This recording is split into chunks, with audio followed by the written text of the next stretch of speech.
It's Striker versus Mr. Yo, for example. That's gonna be an interesting one if both gets there. Alright, so welcome everybody to MarineLord versus Keiras, another French mirror. We're playing Arabia once again. On the left side is MarineLord in blue, and on the right side is Keiras as red. Now, this matchup, obviously, it is a French mirror, so you're going to be able to expect a lot of knights. But I think that when it comes to this matchup, it can be quite complex when you're looking at the micro that can evolve here.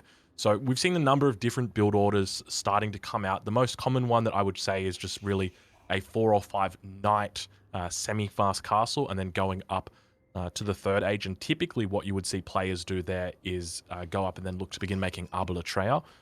And that's been quite good. I know that there's been some people having success with it. I know that Hera has been doing something similar, but instead of going arbitration, he has been, or arbitrie, I'm not sure exactly what the correct pronunciation is, but he's been going for Springald instead.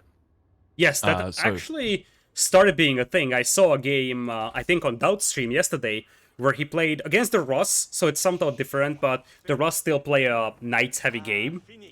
And he was going Holy Roman Empire with Men-at-Arms and Springolds. So once you get to like 6 or 7 Springolds, it starts to become a very, very scary army. Yeah, they are very, very strong. I'm looking forward to seeing people finding out that the counter to Springolds is actually Scouts, just because they do the same torch damage as every other unit, and they cost half as much. They can run in, they're nice and quick, so who knows, we may see that this game. But one of the things I've noticed with MarineLord's play, because he is playing at the moment in the blue color, is that typically he likes to stay a little bit longer in age 2. He likes to go for a second town center, but he does delay it a little bit. So he's not one of these guys that gets chopping on the stone, or gathering the stone, mining the stone rather, in the first age or in the transition period. He is going to delay it probably until about 8 or 9 minutes, and that is when he's going to be looking to put down his second TC. He's going to look to punish his enemy as well. If his enemy looks to get any sort of early town center, he's really going to be under that town, under his town center, and just getting villager kills, trying to even up that villager count. But now we see him dropping down that lumber camp, beginning the transition. Age up now coming in at 2 minutes 22, 2 minutes 23. Does drop down. Where is it? The School of Cavalry. Should be somewhere. Yeah, it's right next to the berries, as you would expect. Looking at the other side for Keiras, he's a little bit behind here, but that's probably because he went on wood a little earlier. Now, when you're playing the French, you don't need a lot of villagers on wood early, simply because A, your drop-off buildings are cheaper, B, you don't need to make a production building in Feudal Age, simply because you are going up with the School of Cavalry anyways. And that's exactly it. It's part of the reason why the School of Cavalry is so good, because it's an extra 150 wood that you don't have to think about in the early game. So French is definitely one of those civilizations where really you need maybe 1 or 2 villagers on wood at most. And that will enable you to get all your housing in, all your extra infrastructure. If you want upgrades, throw an extra 2 villagers on there. But for the most part, it's a very, very wood soft, I guess you'd say, not wood heavy, wood light civilization. Indeed it is. So you see that Red is going to be floating about 180 wood, and the only way it works out is if he adds a second stable immediately, or maybe a barracks. That could be an idea if he goes early barracks and tries to support his knights with spearmen, because that could swing the battle in his favor. Obviously, MarineLord is the favorite of this matchup, but that's just the thing with the early brackets. We're talking about 500 people in the brackets, and the seeds are spread out all across the bracket. So the first time that you will be seeing seeded players fighting against each other is round 4, if the both seeded players from that part of the bracket get there. So yeah, there is a considerable skill gap in the early rounds, but this is just the way it goes. It's sort of a trade-off of having a lot of people being able to play in the event, right? Yeah, well, that's exactly it. It's one of those things where if you've got so many people playing, you can only fit so many games in a day. So we're going to be absolutely packed to the rafters, even with it only having best of ones. I think we've got 6 rounds today. Is this a round 2 game potentially, or a round 3 game? I'm not sure exactly. It's round 2, as far as I know. Still. Yeah. So knights are coming in. Slightly faster Feudal Age here for MarineLord, who indeed is a StarCraft 2 player, StarCraft 2 Pro, but he's also very, very good at Age of Empires 2, so he's sort of a multi-RTS talent, if I may say so. Yeah, I would definitely agree with that. Everything he touches seems to turn to gold.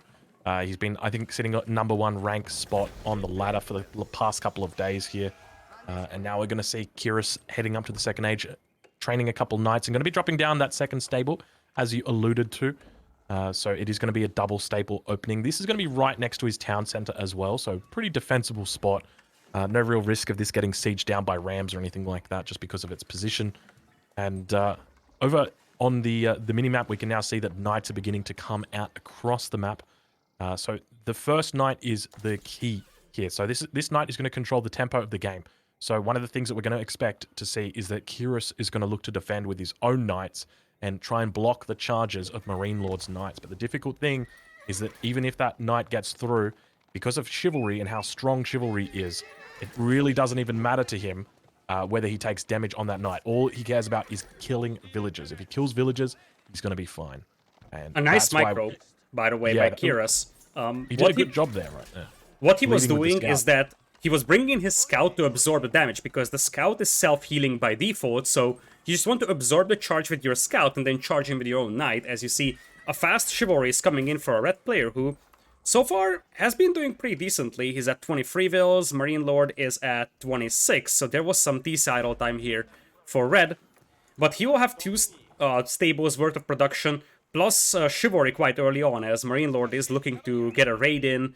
Oh boy, he could actually get the gold mine. Yeah, if he hits this gold, it's going to be very, very painful. He's going to have an opening, potentially, to just snipe those vills straight away. Here come the knights now looking for the charges. They're just managing to hit. It looks like only one of the villagers may potentially go down. Actually, none of them managed to go down, so Keiras doing a great job of pulling those vills out. You saw him speed them up as they entered around the corner, so very nice pull from Keiras. And it looks like he's actually got the early knight mass.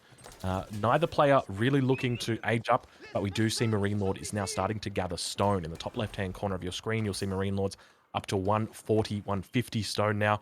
So going to be adding in that second TC. He's actually stacking up about 600 wood at the moment. So I'd almost call that floating at this point, but doing a pretty decent job of maintaining map control, keeping his enemy in the base, but at the same time, thinking about his economy behind it.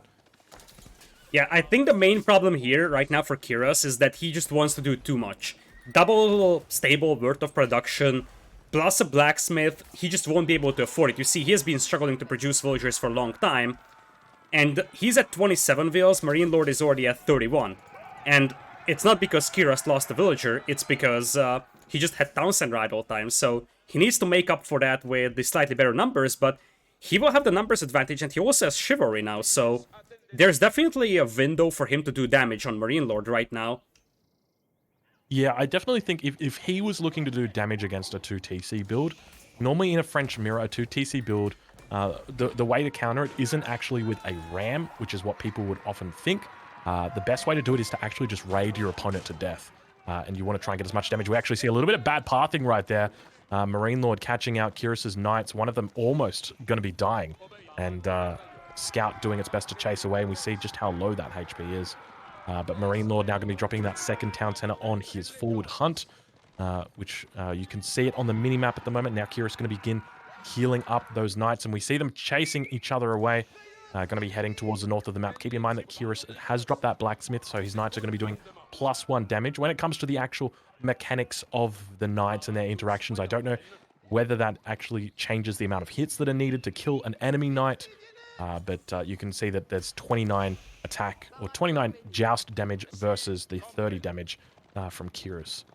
Yeah, it's a very, very minor difference though when it comes to charges, and I'm not 100% sure if it justifies the investment. You have to make a blacksmith, you have to get the technology, whereas you would potentially be better off just having 2 or 3 more knights. So far Keiras is holding this. The problem that he's facing is that he's not punishing MarineLord for a town center or a 2 town center build here. Yeah, that's exactly it. So he really needs to be focusing on collecting food, making sure that with the collection of that food, that it is going to be getting funneled into his knights. He did open with the double stable, so he should have higher production, but it's just so hard getting all of those units out. As a consequence, it means that he's probably going to be falling behind quite significantly now. He will. Right now, Keiras is at 33 vills, MarineLord is at 39. I mean, it's not a huge villager difference right now. It's definitely something that Keiras can make up for, but he needs to start moving out, because at this point, he has invested into chivalry, and he has invested into a double stable knights play early on. Yet he never really used that army to punish his opponent. And MarineLord just gets away having a school of cavalry for most of Feudal Age. He just now added the second stable. Yeah, it does look like his enemy is going to be scouting this out now. So Keiras does actually spot the second town center, yet he doesn't actually move out of his base. I'm curious what his response is going to be to this. We actually see him stacking up quite a bit of gold, so he may be looking for a fast castle, or not fast castle at this point because we're 10 minutes into the game, but he may be looking for a castle age timing. That is one of the potential counters that he could be bringing out. So if he goes fast castle himself, or rather if he just goes up to the castle age, but MarineLord now going to be dropping down that blacksmith as well, looking to even up those upgrades. So keep in mind with the French, they do get a free melee upgrade, or free melee attack upgrade. So just by building the blacksmith, it immediately researches, and it is for free. So you see right down the bottom, bloomery completed. That is the +1 attack for MarineLord. Oh, that's the first villager kill of the game, actually. And those are much needed for our red player right now, because he's falling behind in terms of villagers quite heavily. You see 49 villagers right now for MarineLord, 38 for a red player. And he's playing too defensive for the build that he was doing. If he wants to play this defensive, he needs to play a 2TC build against the MarineLord's one as well. Currently, the knight numbers seem to be pretty even. It's like 13, 14 knights for a red player, and about 11 or so for MarineLord. We have a barracks for Spearmen, though, so it's starting to become a now or never situation for Keiras when it comes to doing damage, because MarineLord is just booming away with this one. Yeah, he's having a good time, and he's probably going to be looking for a fast castle soon. Now, we've seen a lot of people, or a castle age soon. I keep referring to it as a fast castle, a castle age soon. We've seen a lot of people going up with the guild hall, but in this matchup, I'm actually a bigger fan of going for the, I can't remember exactly the name of the landmark, but it's the something academy maybe, the Royal, the Royal Institute. Yeah. And so the idea is that you'd go up with the Royal Institute to the 3rd age, and you would begin researching your biology upgrade, because the French have a unique biology upgrade, which for every other civ, they can access it in age 4. But the French, if they go up with the Royal Institute, it's going to enable them to have access to it in age 3. And it's going to give them plus 35% HP. So you get your veterancy upgrade on your knights. You get your +2 attack or your +2 defense. And then you get your 35% HP as well. And you are just miles ahead of your enemy, and you just absolutely destroy any fight. Yeah, the difficulty with the biology upgrade is that it's very, very expensive. As you see, you have Night Clash now, and it might pay off for Keiras to go this aggressive on the Knights, because he still has quite a lot of Knights back at home supported by Spearmen, and he's forcing MarineLord back. And from what I'm seeing, he's trying to control the food deposits of the map. You see, he's got a scout overlooking these berries, and if he found these villagers out here on the hunt, he could sort of limit the amount of food income MarineLord could have. Yeah, you're 100% on the money here. It's all about controlling that food, forcing your enemy to invest into farms. If they're investing into farms, they're spending that wood on there. But yeah, MarineLord definitely looking in a strong position at this point. Keep in mind, he's now adding archers to his composition, so he's going to be able to pick off the spears from his enemy. I'm not sure if these are hardened spearmen or not, but he's going to need plenty of archers to be able to do that. Now MarineLord diving in, getting on some good charges there, and looking to pick off those spearmen. We see those arrows just firing out, doing his best just to put some DPS out onto it. I'm going to be able to pick up some more spearmen at the front here. I'm not sure exactly whose mass is bigger, but it does look like MarineLord's maybe slightly bigger, but 2 more knights going to be running in now for Keiras as well to back this up. MarineLord's got to be careful here. He does have the advantage. He needs to avoid this fight at all costs if possible. What he's doing right now is just a very nice little stutter step. Now going to be going in. He likes his chances. Keep in mind, he is on 2 TCs behind this. If he loses this fight, he's going to be in a very difficult spot, open to many raids. But we see some nice micro coming out from Keiras towards the north of the map, or towards the north of the fight. He's actually pulling back his knights. Looks like the knight mass is actually going to begin building up for Keiras at this point as he looks to swing it around, but reinforcements coming in from the left-hand side, and MarineLord managing to hold on, forcing him away with those lances poking out towards him and liking his chances as he moves out. Lidakor, how's it looking? It's difficult to say. I feel like Keiras waited too long with this. Like, by this time... Ooh, I didn't even notice. You can garrison Royal Knights into town centers. I'm not sure if there's any major benefit from that, but it definitely looked fancy. Imagine 20 knights garrisoning in there.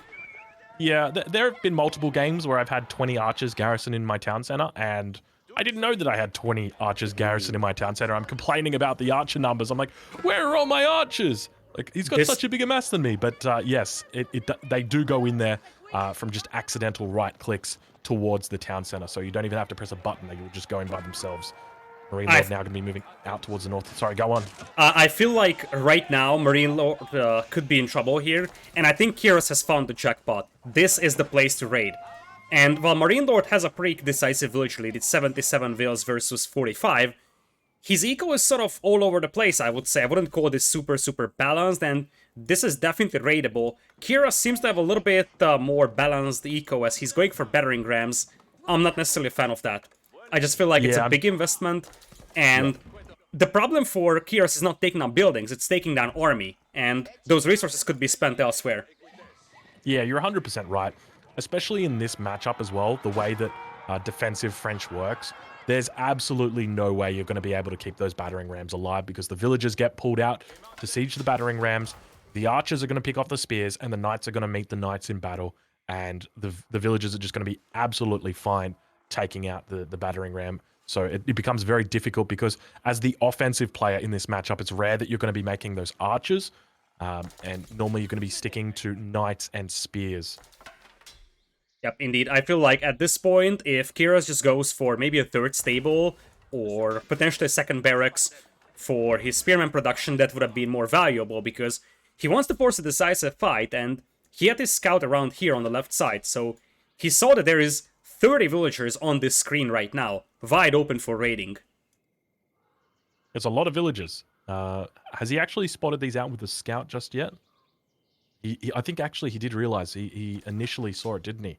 Yeah, but he scouted that. MarineLord now going to be reacting with a tower over there just to keep up a little bit of line of sight. And now we spot that those battering rams are going to be making their way across the map. A little bit of a trek right here. Towers are actually up in the base as well for MarineLord, so he's got quite a significant score lead. I suspect if he holds this push, the game should be over, but there are a significant number of knights for Keiras at this point. Looking close to probably about 22, 23 knights. MarineLord having a decent number himself, but it looks like he may be outmassed a little bit. Got to be careful as those archers take the brunt of that charge. MarineLord charging in, and it's knight-on-knight action. We see the archers on the back line just going to be looking to just pick out any of those spears. Battering rams looking to make their way through, and as I mentioned, we see those villagers now on the north side going to be taking down that battering ram.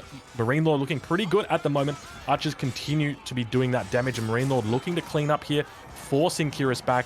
Those battering rams going to be going down. The villager pool is going to be all that it needs to shut that down, and MarineLord cleaning up in absolute style at this point, really demonstrating his prowess when it comes to knowing this matchup, knowing when to add that second TC, and good game gets called.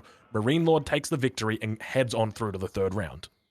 Indeed. I feel like Keiras played well. It was just a matter of not being able to use his early numbers advantage, because that was the key thing here. He went so heavy on the army early on. The School of Cavalry, second stable, early blacksmith, yet he played quite defensive after, and MarineLord just used that to gain a villager advantage, because in the end, it all comes down to this villager difference here at the end. It's like 90 villagers versus 50, and once the game is long enough for MarineLord, he gets the return value for his investment into the second town center and the vills, and he will just be able to outmass his opponent. And you see, massive eco lead.